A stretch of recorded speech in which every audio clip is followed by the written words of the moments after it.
હે ફેમિલી બધાને good morning. તો ચલો સવારના વાગી રહ્યા છે 9 અને આપણી પેટ પૂજાની શરૂઆત આપણે કરી છે પૌવા બટેકાથી અને દૂધથી। તો ચલો આજે તો પૌવા બટેકા એટલા બકવાસ બનાતા કે શું જ કહું તમને બધાને।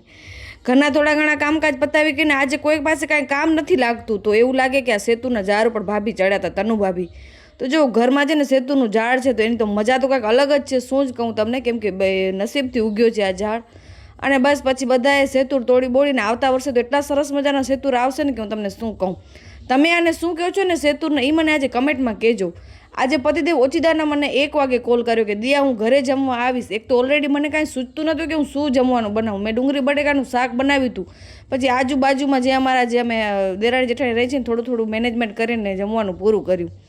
પછી તનુભાભી જે વેફર બનાવી હતી એ ચટપટ કરી। પછી સાંજના પતિદેવ આજે ઘરે જ હતા તો કોફી બહાર વારંવાર કહેતા હતા, તો મેં કીધું હવે તમે ફાઇનલી નાસ્તો જ કરી લો।